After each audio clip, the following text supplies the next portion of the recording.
LaMelo Ball just dropped 38 points and 13 assists against the Wizards. The Hornets are 2-1 to start the season, and through 3 games, he's averaging 28.3 points and 9.7 assists on 48% shooting. These are legitimately all NBA numbers. But nobody's celebrating, because for the 5th straight year, people around the league are asking the same question. Can this guy actually win?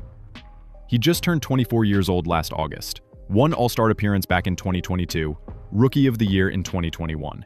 Since then, a total of 105 games played across 3 seasons. That's not a typo. In 3 years, LaMelo has been on the court for less than half the games. Joel Embiid has missed 49% of possible games in his career, and people roast him constantly. LaMelo is right there with Derrick Rose at 57%. When your name gets mentioned in the same breath as D. Rose for injury concerns, that's a problem. But here's what makes this different from every other injury-riddled star. People don't just doubt LaMelo's health, they doubt his game. And that's where it gets interesting, because the hate isn't coming from casual fans. It's coming from coaches, from media members with front office relationships, from the people who actually understand basketball. ESPN ranked him 63rd before this season. 63, behind Christian Braun and Jalen Suggs. Not even the same universe as Darius Garland.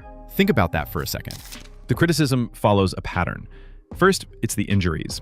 Fractured wrist as a rookie, ankle sprains in year 2, another fractured ankle in year 3.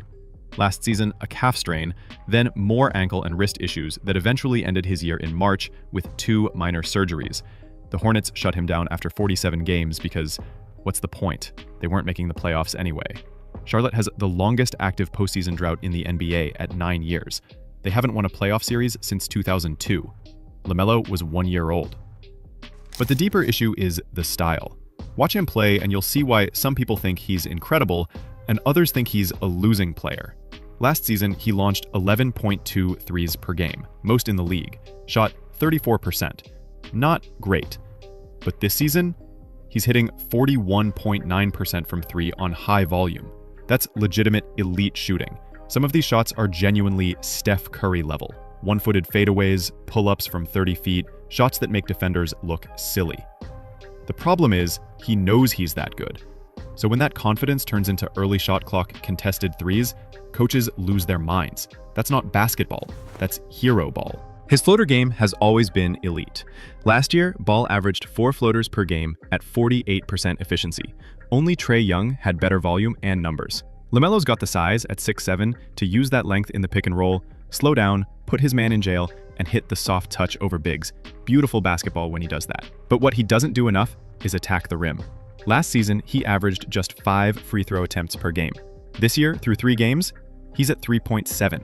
For a guy with his usage rate, that's way too low. He's got the tools to score at the rim.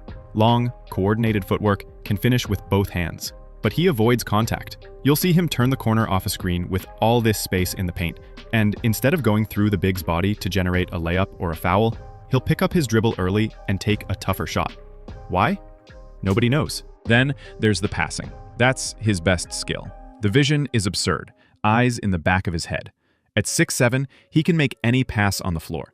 He's averaging 9.7 assists through 3 games, including a 13-assist performance against Washington.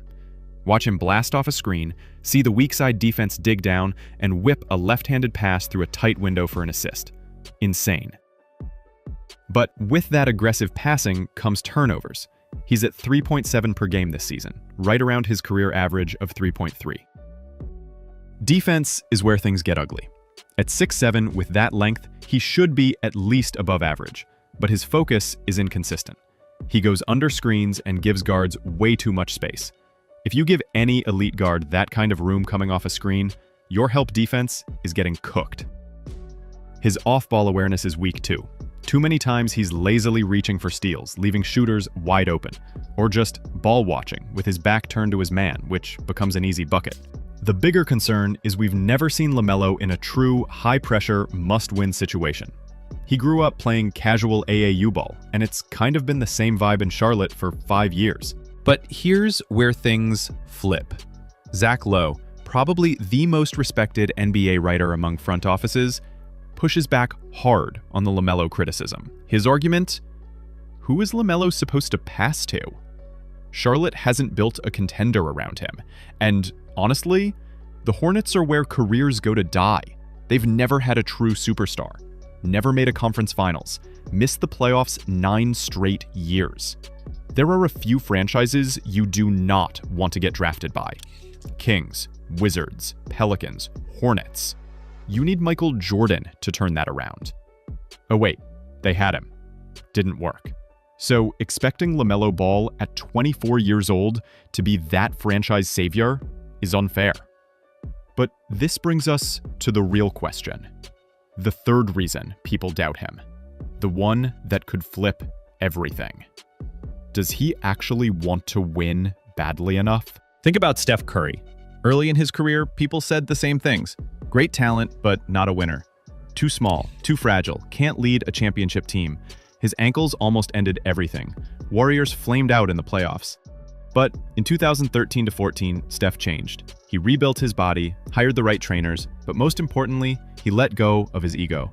He bought into Steve Kerr's ball movement system, stopped chasing stats. That decision unlocked a dynasty. Giannis had the same arc. For 4 years, the knock was simple. Build a wall, he's done. Regular season star, playoff choker. But Giannis locked himself in the gym, attacked his weaknesses head-on, free throws, finishing through contact. By the 2021 finals, he hit 17 of 19 from the line and dropped 50 in the closeout game. Championship. What did Steph and Giannis have in common? They cared about winning more than anything else. The hate fueled them to change. Some players are happy with an all-star selection and a max contract. But is that LaMelo? Hard to say. You can usually feel when somebody is more James Harden than Steph Curry, when the vibes matter more than the rings. But LaMelo is only 24. He's been typecast as a goofball since he was a kid. The little brother on a reality show with LeVar Ball as his dad, the WWE promoter. That perception has stuck. So forget the defense concerns. Guys like Steph and Steve Nash proved you can win without being an elite defender. LaMelo's path to proving people wrong isn't physical. It's mental. Because right now, the league doubts him the same way it once doubted Steph and Giannis. The only question is, does he care enough to prove them all wrong? And can he stay healthy long enough to do it? This season is massive for him. New head coach Charles Lee challenged him in April to get stronger, to add muscle, to handle the physical defenses that target him every night. Teams deny him, body him up, try to throw him off his game. Early last season, it worked. Lee saw it bothering him. As the year went on, LaMelo adjusted. But Lee's message was clear. You have to be on the floor. Lee even compared it to what he saw coaching against Giannis in Milwaukee and Jason Tatum in Boston. Superstars get targeted. You need the body to handle it. LaMelo spent the summer in the weight room. He's added lean muscle mass. The Hornets brought in veterans like Colin Sexton and Spencer Dinwiddie to take pressure off him. They drafted Con Kneppel, the best shooter in college last year, 4th overall. Brandon Miller, when healthy, looks like a future all-star. The pieces are there. Through 3 games, the early returns are promising, averaging 28 and 10, shooting nearly 50% from the field and 42% from 3. But it's 3 games. The question is whether LaMelo can stay healthy for 60-plus games and lead the Hornets to the playoffs for the first time since he was 14 years old. The East is weak enough. The play-in is within reach. But if the injuries continue, if the questions about his game persist, this could be the beginning of the end in Charlotte.